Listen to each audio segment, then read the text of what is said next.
मोक्षमार्गस्य नेतारं भेत्तारं कर्मभूरतां ज्ञातारं विश्वतत्त्वानां वंदे तद्गुणलब्धये।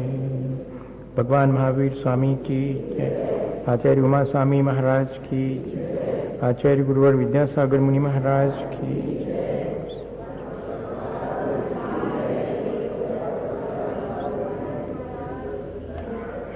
दिनों में तत्वार सूत्र के 2 अध्यायों को समझने की कोशिश की।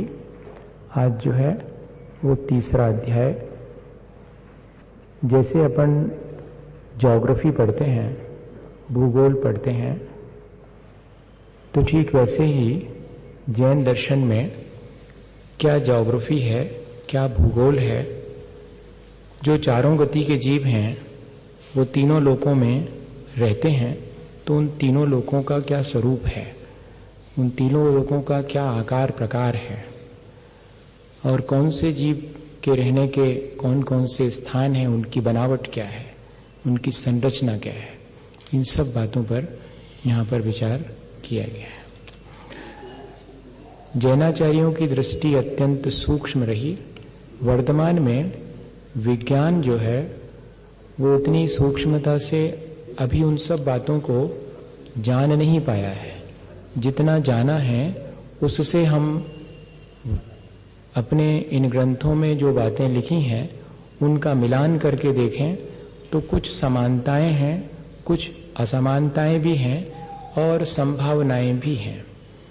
तो किसी भी खोज करने वाले खोजी व्यक्ति को हमेशा इस बात का ध्यान रखना चाहिए कि जब भी वो कंपैरेटिव स्टडी करे, 2 अलग अलग फिलॉसफर या 2 अलग अलग साइंटिस्ट की बातों को कंपेयर करे, तो ऐसा तो संभव नहीं है कि पूरी तरह से समानताएं ही मिलें। असमानताएं भी मिलती हैं और संभावनाएं बहुत होती हैं कि आगे संभव है कि ये बात जो आज इस तरह से ज्ञात हुई है वो किसी और विस्तृत रूप में या किसी और ही रूप में हम आगे जाकर के उसकी खोज कर लें। जैसे जब हमारा भारत अमेरिका के द्वारा खोजा नहीं गया था, तब भी हमारा भारत था और हम उसमें अपना जीवन यापन करते थे। फिर 15वीं 14वीं शताब्दी में जो भी और कोलंबस ने भारत की खोज करी और अमेरिकन्स को मालूम पड़ा कि हमारे जैसे लोग यहाँ इस भारत में भी हैं। ऐसी बहुत सारी स्थितियां इस पूरी पृथ्वी पर हैं जिनके बारे में कि जैनाचार्यों ने उल्लेख किया है, पर मनुष्य की अभी अप्रोच से वे बाहर हैं। इसलिए हमें उस संदर्भ में इन सारी बातों को श्रद्धापूर्वक विचार करना चाहिए। जो बातें ना मिलें उन पर अश्रद्धा करने की आवश्यकता नहीं है। जो बातें नहीं मिलती हैं वे आगे संभव है कि मिलेंगी, क्योंकि केवली भगवान किसी भी चीज का अन्यथा प्ररूपण नहीं करते। देखो, जिसने हमारे आत्म कल्याण के लिए 7 तत्वों का सही सही प्ररूपण किया, वो इन छोटी छोटी चीजों के बारे में क्या हमें मिसकॉन्सेप्ट देगा? क्या हमें गलत सलत बताने की कोशिश करेगा? नहीं कर सकता। जो मोक्ष मार्ग बताएगा वो इन सब बातों को भी उतना ही एग्जैक्टली बताएगा जितना कि मोक्ष का मार्ग बताए। इसलिए हमें इस पर विश्वास करके और इन सब चीजों को सीखना चाहिए। इसलिए मुझे ये भूमिका बनानी पहले जरूरी लगी। अब अपन सूत्र शुरू करते हैं। रत्न शर्करा वालू का पंक धूम तमो महातम प्रभा भूमियो घनाम्बुवाताकाश प्रतिष्ठा सप्ता धोधा। हम सबको मालूम है कि अलोकाकाश में लोकाकाश स्थित है और उस लोकाकाश को 3 भागों में बांटा गया है। लोकाकाश की आकृति एक पुरुष अपने दोनों पैर फैलाकर कमर पर हाथ रख के खड़े होने पर जिस आकार में दिखाई पड़ता है, ठीक वैसी ही आकृति इस लोकाकाश की है। लोकाकाश वो है जहां की 6 द्रव्य पाए जाते हैं। where there is everything is exist is called universe. Science की परिभाषा है कि जो चीजें एग्जिस्टेंस में हैं वे जहां तक पाई जाती हैं वही यूनिवर्स है। छह द्रव्य यही एग्जिस्टेंस में है और ये जहां तक पाए जाते हैं उसे ही लोकाकाश कहते हैं। वो लोकाकाश अधो यानी लोअर पार्ट, मध्य यानी मिडिल पार्ट, मिडिल पोर्शन, और अपर यानी ऊर्ध्व, ये तीन ही भाग उसके किए गए। इसी को मिलाकर अपन तीन लोक कहते हैं। उसमें से अधोलोक में नारकी जीवों के आवास हैं, मध्य लोक में तिर्यंच और मनुष्यों की प्रमुखता से आवास हैं, और ऊर्ध्वलोक में देवों की प्रमुखता है, उनके निवास हैं, आवास है। हम यहां पर आचार्य भगवंत पहले सूत्र में कह रहे हैं कि जिस अधोलोक में नारकी जीव रहते हैं उसका अपना क्या शेप, क्या साइज और किस तरह की संरचना है, ये हम जाने। रत्न, शर्करा, वालुका, पंक, धूम, तमो, महातमा, प्रभा, इस प्रकार की 7 आभाओं वाली शन है। पहला वाला, इसको नरक नहीं कहना, ये 7 भूमियां दूसरे सूत्र में है। अपन लोग सामान्य रूप से प्रचलित ये है कि 7 नरक हैं। 7 नरक नहीं है, 7 नारकी जीवों के रहने की भूमियां हैं। उनके नाम दिए हुए हैं रत्न प्रभा। ऐसा नहीं समझना कि वो रत्नों से बनी हुई है, नहीं, जैसे रत्नों की आभा होती है वैसी आभा वाली है रत्न प्रभा। शर्करा प्रभा, शर्करा के समान आभा वाली। वालुका प्रभा, सैंड, बालू जिसको बोलते हैं, उसके प्रकार की आभा वाली। पंख, मड, जैसे कीचड़ होता है उस तरह के आभा वाली या उस तरह के वर्ण वाली। फिर धूम, धुएं के जैसे वर्ण वाली पृथ्वी, उसको धूम प्रभा कहेंगे। और तमह, अंधकार जिस तरह के वर्ण का होता है ठीक वैसा ही उस धूम प्रभा का भी कलर है। और महातमह, अत्यंत सघन, बहुत गाढ़ अंधकार, बहुत माने हैवी डार्कनेस। तो उस तरह की स्थिति जहां पर है वो 7वीं पृथ्वी है।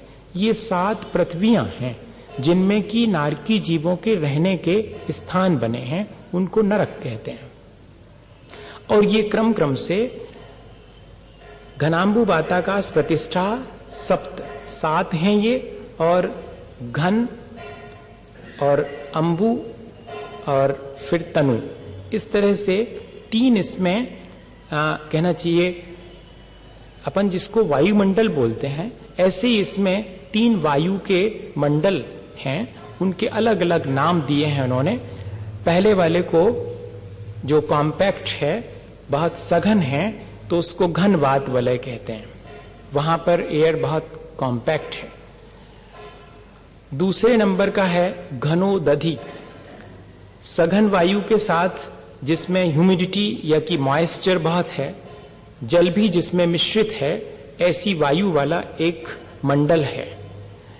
और फिर उसके बाद तनुवात, एक ऐसा वायु का मंडल जिसमें विरल वायु है। इस तरह से ये क्रम से 3 हैं और इनके आधार पर ये सारी पृथ्वियां टिकी हुई हैं, साइड से भी और एक दूसरे के नीचे भी। जिस भूमि का जो नाम है उसके अनुसार उसका रंग है या उसकी कांति है, पर इनके और भी नाम हैं जिनको कि रूढ़िगत नाम कहते हैं। घम्मा, वंशा, मेघा, अंजना, अरिष्टा, मघवी और माघवी, ये रूढ़िगत नाम है इन 7 के। हम देखें कि ऊपर से नीचे तक, टॉप टू बॉटम, ये 6 राजू में 7 पृथ्वियां हैं। और नॉर्थ साउथ में भी ये 7 राजू है, और ईस्ट वेस्ट में 1 राजू से लेकर के और 7 राजू तक, इस तरह से नॉर्थ ईस्ट में 7 राजू, और इधर ऊपर 1 राजू है तो बढ़ते बढ़ते नीचे आकर के 7 राजू, ये पूर्व पश्चिम और नॉर्थ ईस्ट इस तरह, और टॉप टू बॉटम 6 राजू है ये। इस तरह से इसका शेप बन गया।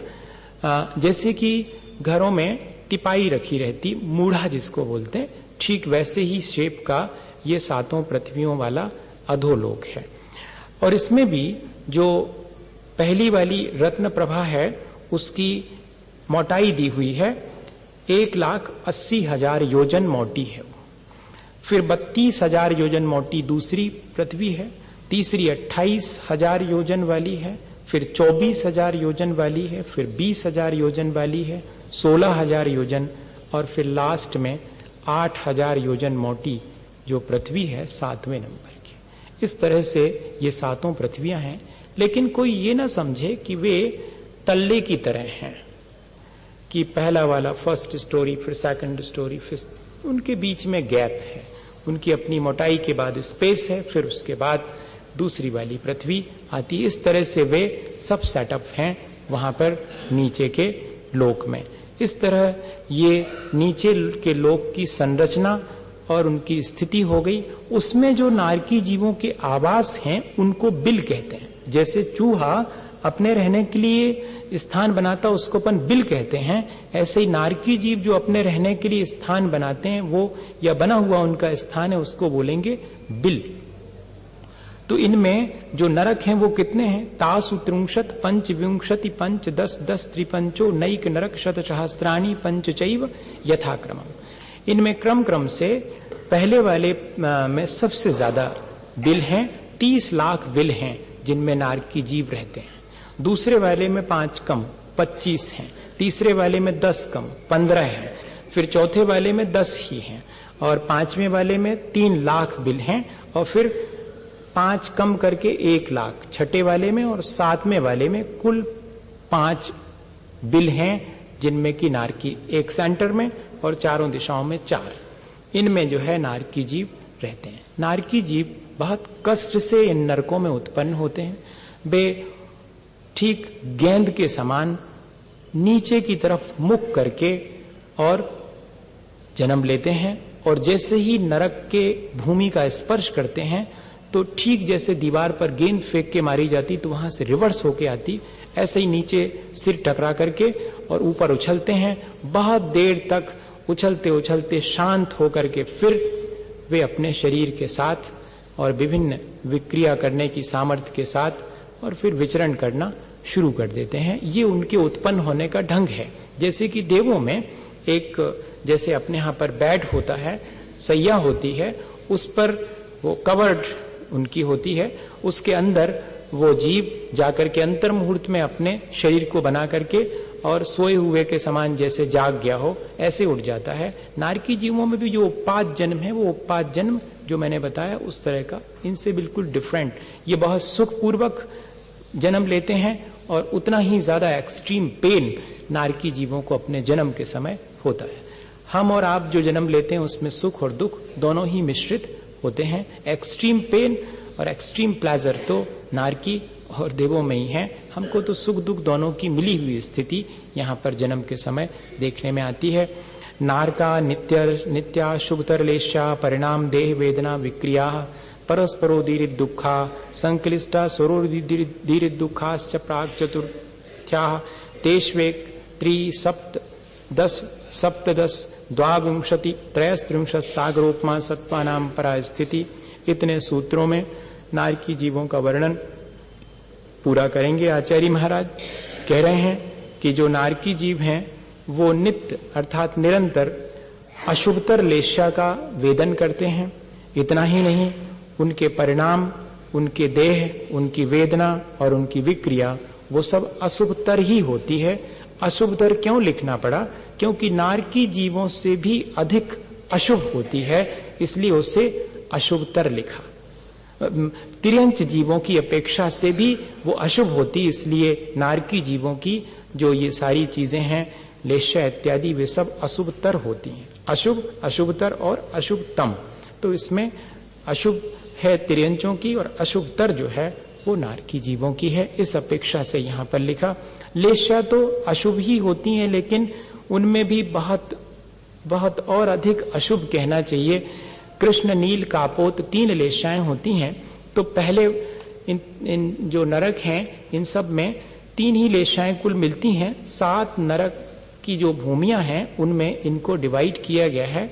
रत्न प्रभा में कापोत लेश्या से शुरुआत होती है जो कि शर्करा प्रभा तक चलती है, और फिर लेकिन रत्न प्रभा से भी अधिक अशुभ होती चली जाती है शर्करा प्रभा में। और फिर उसके बाद जो है वालुका प्रभा में भी कापोत चलती है। वालुका से पहले अपन को पंख नहीं, वालुका के बाद पंख। वालुका में कापोत लेशा के साथ नील लेशा भी आ जाती है कुछ अंश तक, और फिर पंख भाग में तो नील लेशा ही रहती है, और धूम में नील के साथ कृष्ण लेशा का कॉम्बिनेशन आता है, और फिर तम प्रभा में प्योर जो है कृष्ण लेशा ही है, और महातम आखिरी नंबर की जो नरक की भूमि है उसमें परम कृष्ण लेशा होती है। इस तरह लेशा क्रम क्रम से अशुभतर होती चली जाती है। लेशा समझते हैं भाव दशा, और मजा यह है कि इनकी द्रव्य लेशा और भाव लेशा दोनों एक जैसी होती हैं। जैसे भीतर का कालापन है वैसे ही शरीर भी काला ही रहेगा।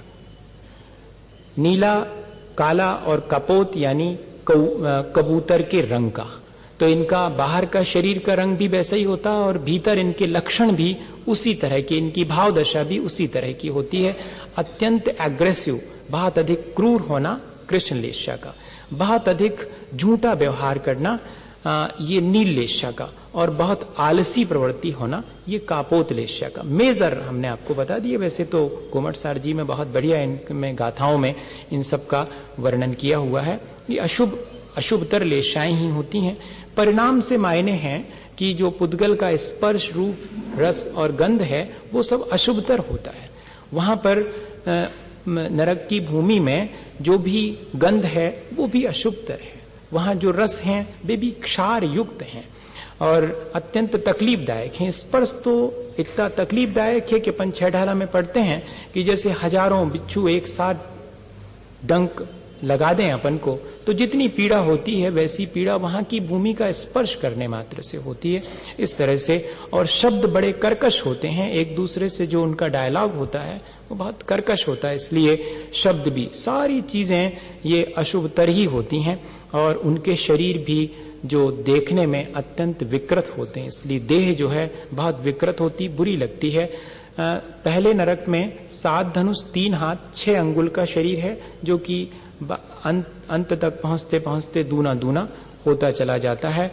और विक्रिया भी अशुभतर होती है। सोचते हैं कि कुछ अच्छा करूं, लेकिन कर बैठते हैं हमेशा बुरा। हमने इस बारे में कई बार चर्चा की है कि वे सोचते हैं जब अवधि ज्ञान से जान करके कि ये जीव तो मेरा हितैषी है, मेरे माँ का जीव है, मैं अभी जाकर के इससे सुख दुख की बातें करूं और इसके प्रति अपनी कृतज्ञता और इसके प्रति अपने उपकारों का स्मरण करूं, ये सब सोचता है वो। लेकिन जैसे जैसे निकट पहुंचता है वैसे वैसे, माने जिसको अपन कहते हैं नेगेटिव थॉट्स, यहाँ पॉजिटिव थॉट्स नहीं होते हैं। यहाँ कभी भी सकारात्मक सोच नहीं होगा, नकारात्मक। तो आचार्य श्री तो हमेशा कहते हैं कि जो व्यक्ति अपने घर में भी इसी तरह का सोच रखता है तो समझना उसके अभी संस्कार नरक के गए नहीं है, वो घर में आकर के उसने नरक मचा रखा है। मतलब हर चीज का उल्टा ही सोचना। होते हैं कई लोग जो कि घर गृहस्थी में भी अपन उनसे प्यारी बात कहो वो उसका उल्टा ही अर्थ ले लेंगे। तो ये क्या चीज है, ये नरक ही तो है। और क्या नरक कोई ऐसी, वहां तो है ही जैसी स्थिति है सो यहाँ पर भी तो अपन देख लेते हैं। और जब कोई हमारी गलत बात का भी ठीक अर्थ लगा लेता है, हम चूक भी जाते हैं तब भी उसे संभाल लेता, तो कहते भैया ये देवताओं जैसा व्यवहार करता है। नारकी तो ठीक उसी तरह वहां पर भी है कि अच्छा सोचते हैं लेकिन कर बैठते हैं बुरा। फिर उसके बाद कह रहे हैं कि जो वेदना है, भूख प्यास की वेदना, शीत और उष्ण की वेदना, 1000 तरह की वेदनाएं हैं वहां पर, वो सब बढ़ती बढ़ती चली जाती हैं। शुरू के 4 नरकों में तो उष्ण की वेदना होती है और फिर नीचे नीचे जो है वो ठंड की वेदना, सबसे ज्यादा वेदना ठंड की मानी गई है उष्णता की अपेक्षा। इसलिए शुरू के नरकों में उष्णता है और बाद के नरकों में की भूमियों में शीत की वेदना है। और इमेजिनेशन इस तरह से कराई है, इमेजिनेशन करने के लिए लिखा है कि अगर सुमेरु जितना बड़ा एक गोला बनाया जाए लोहे का और उसको अगर डाला जाए तो वो 4थी पृथ्वी तक पहुंचते पहुंचते मेल्ट हो जाएगा, एकदम पानी के समान गल जाएगा। और अगर वही उस 5वीं 6वीं और 7वीं में डाला जाए तो जैसे नमक गल जाता है ऐसे छार छार हो जाएगा वो गोला। इस तरह उस ठंड में देखो वृक्ष कैसे हो जाते हैं, काले पड़ जाते हैं, बिल्कुल छार छार हो गए। तो इस तरह शीत और उष्ण वहां पर वेदना होती है। और इतना ही नहीं, इससे भी उनको कुछ थोड़ा बहुत काम चल जाता तो भी नहीं, परस्परो देरे दुखा, एक दूसरे को लड़ाने में मजा लेते हैं, एक दूसरे को याद करा करा के लड़वाते हैं। कह रहे तुम भूल गए, लगाओ इनको और तकलीफ पहुंचाओ, और तकलीफ पहुंचा के आनंद मानते हैं। तो परस्पर एक दूसरे को प्रेरित करते हैं लड़ाने के लिए, खड़े हो जाएंगे और खुद उनको एक्साइट करेंगे और लड़वाएंगे और खुद बड़े प्रसन्न होंगे। यहाँ भी ऐसा देखने में आता है? नहीं आता है, बिल्कुल वैसे ही तो है। यहाँ पर भी कई जगह ऐसा देखने में आता है, दूसरे को लड़ा करके भिड़ा करके मजा लेते हैं। तो वो नरक का संस्कार है, वो उसी तरह का। इसका मतलब लगता है कि नरक कहीं पर होगा जरूर, है ना, कंफर्म, क्योंकि अभी उसके इंप्रेशंस यहाँ भी देखने में मिलते हैं, तो होना चाहिए कंफर्म इस तरह। संक्लिष्टा सुरोधीर दुखाश्च प्राक चतुर्थ्या, और चौथी पृथ्वी के पहले पहले तो ये स्थिति है कि आप आपस में नहीं लड़ पा रहे, तो हम अलग से दूसरी जगह से बुलवाएंगे लड़वाने वाले। हाँ, तो वो आते हैं वहां, कुछ अंबावरीश जाति के, असुर जाति के देव हैं, वो आकर के उनका अवधि ज्ञान ज्यादा है, तो वो अपने अवधि ज्ञान से उनको कई बातें और बता करके और लड़वा देते हैं। इस तरह से जो है चलता रहता है। वहां पर आयु कितनी है, तो कह रहे हैं तेसु एक। उत्कृष्ट स्थिति जो है वो वहां पर एक सागर, पहले वाले नरक की भूमि में, दूसरे में 3, तीसरे में 7, फिर 10, फिर 17, फिर 22 और अंतिम 7वें में 33 सागर की आयु व्यतीत करना पड़ती है। आप इमेज नहीं कर सकते, दुख से बीता हुआ एक क्षण भी 100 और हजार साल के समान लगता है, और यहाँ तो असंख्यात वर्षों की आयु है। तो उनका जीवन कितना दुखमय होगा, इस आयु की से भी अपन इस चीज को इमेज कर सकते हैं। इस तरह से नारकी जीवों के बारे में और नरकों में नारकी जीव की परिभाषा बनाई है कि जो निरंतर एक दूसरे को रुलाते रहते हैं, वे नारकी कहलाते हैं। और दूसरी परिभाषा बनाई है, जहां परस्पर एक दूसरे के प्रति प्रीति और प्रेम का भाव कभी नहीं हो सकता, वो कहलाता है नरक। जहां रति नहीं है, जहां एक दूसरे के प्रति प्रेम क्षण भर भी नहीं होता है, वो नरक है। या जहां एक दूसरे को रुलाने में ही और वो लगे रहते हैं, मारी थारी तेरा मेरा, ये जो है वो नरक की स्थिति है। नारकी की परिभाषा आचार्यों ने ऐसी बनाई। तिर्यंच की परिभाषा बनाई कि जो हमेशा तिरस्कार को प्राप्त हो, वो सब तिर्यंच है। देखो, अपने सामने गाय आ जाए, अरे हटाओ हटाओ उसको, अलग करो। कोई भी चींटी आ गई, अरे हटाओ उसको। तिर्यंच कोई भी होगा, हटाओ उसको। तिरस्कार हमेशा तिर्यंच अपन देखते हैं उसमें। तो ये नरक में हमेशा एक दूसरे को रुलाने, तकलीफ पहुंचाने और एक दूसरे के प्रति द्वेष उत्पन्न करने का। यहां भी इसी तरह कई लोग हैं जो एक दूसरे से सौहार्द नहीं बढ़ाएंगे, वो एक दूसरे से द्वेष बढ़ाने का काम करेंगे, दूरी बढ़ाने का काम करेंगे। तो ऐसा ही वहां पर सभी जीव करते हैं। यहाँ कुछ कुछ करते हैं, वहां पर सभी जीव करते हैं। अब जो है अपन देखें कि जहां अपन रहते हैं उसकी संरचना कैसी है, आचार्यों ने कैसी हम जहां रहते हैं उसकी संरचना बताई है। तो जम्बू द्वीप लवणो दादिया शुभ नामानो द्वीप समुद्रा द्विर्विष्कंभा पूर्व पूर्व परिक्षेपनो वलया कृतया।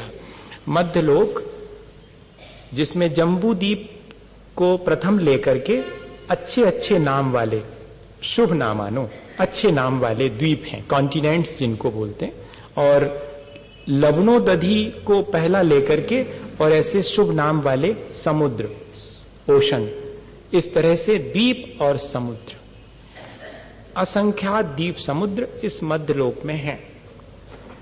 एक राजू इसका विस्तार है, जिसमें कि ये पूर्व से पश्चिम की तरफ एक राजू विस्तार में असंख्यात द्वीप समुद्र फैले हुए हैं। पहला द्वीप जम्बू द्वीप, पहला समुद्र लवण समुद्र या लवणो दधी जिसको नाम देते हैं।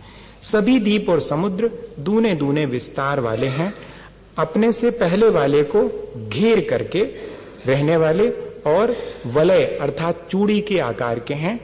जैसे बाल्टी का सेट खरीदते हैं वैसे ही एक के भीतर एक ऐसे रहते हैं। इसी तरह से एक दूसरे को राउंड अप करके, घेर करके एक दूसरे के, और आकार उनका चूड़ी के समान रहेगा, वलयाकार।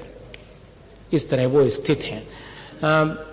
बहुत आश्चर्य होता है कि पहले जो आज हाइपोथेसिस चलती हैं ओरिजिन ऑफ अर्थ को लेकर के, उसमें भी इसी तरह से कॉन्टिनेंटल ड्रिफ्ट थ्योरी और आइसोस्टेसी की थ्योरी पढ़ाई जाती है।